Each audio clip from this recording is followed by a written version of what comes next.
Hi there, this is Brett Sankis, the Right Brain business attorney and a business consultant. And today we're going to talk about whether or not you should hire a lawyer to create a non-disclosure agreement, purchase agreement, terms and conditions, fill in the blank. Should you hire a lawyer to do this? It's a question I see all the time online. I see it on Quora, I see it on different places, and I've seen it often in terms and conditions for a website, but I want to talk about it generally today. So should you hire a lawyer to draft, prepare, fill in the blank? And my I'm sure, initially unsatisfying answer is, it depends.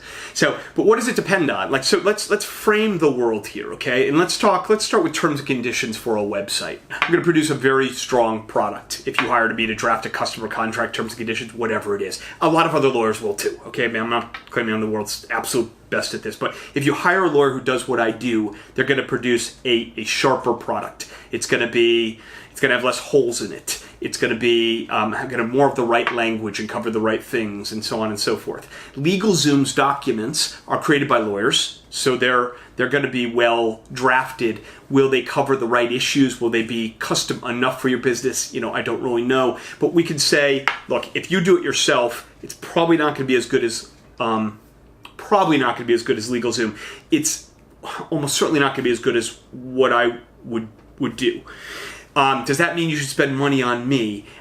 Really depends on what's going on, right? What is the risk here and what is your budget, right? So I fundamentally can't divorce any of what I do from the client's budget, because what I do is risk mitigation.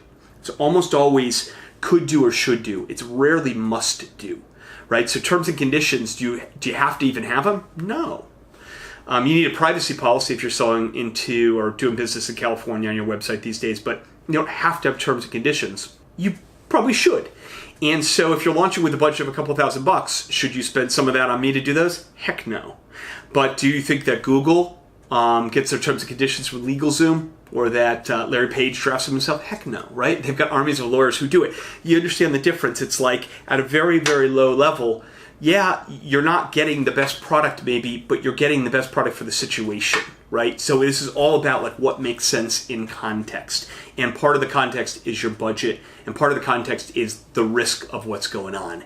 If you've got essentially a brochureware kind of website where you're just telling information about your business and asking people to call you, terms and conditions aren't that important. If you're selling products, yeah, a little bit more important, If you're selling products that are dangerous or could be misused, or consumer packaged goods that people might ingest or something, you can imagine having a stronger set of products, the risk is higher.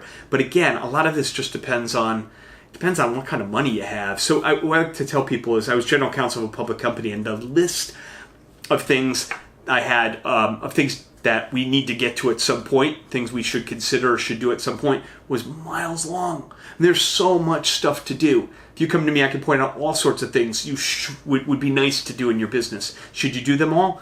Probably not, right? Unless you have unlimited money and time, and few of us have that. So you really have to figure out, what's the risk here? What is my budget? I often ask clients, I tell them, I'm going to ask you what your budget is, but it's not because I'm looking to reach inside your pocket and take out the money. It's really just so I can understand, does this make any sense? Or another context in which it comes up is when someone's buying a company. Fundamentally, what I do in mergers and acquisitions is the same if it's a $10 million company as a $10,000 company. It really is the same process. Do we spend more on the $10 million company? Almost always. The risk, justifies it. There's more budget. It makes more sense.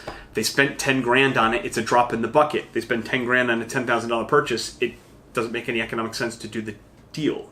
So it's like trying to figure out together what makes sense. And those are conversations I love to have. I think numbers more than I think words. So it's really interesting for me to have these conversations, but you've got to participate and you've got to understand this stuff too. So it is a good question. Should I hire a lawyer to do this? It just is a question I can't answer for you. You can answer. and is around risk and budget primarily. So if you have a specific question about a specific agreement or document, specific context, reach out to me. Happy to talk you through this and think it through, and how important it would be for you to have that kind of document, how much better it would be if someone like me did it, talk to you about budget, whether or not that makes any sense. If what I said resonates with you, drop a comment. We'd love to hear from you. If you think I'm crazy and that everything should be lawyered up, it probably means you are a lawyer, but we'd love to hear that too. So thanks.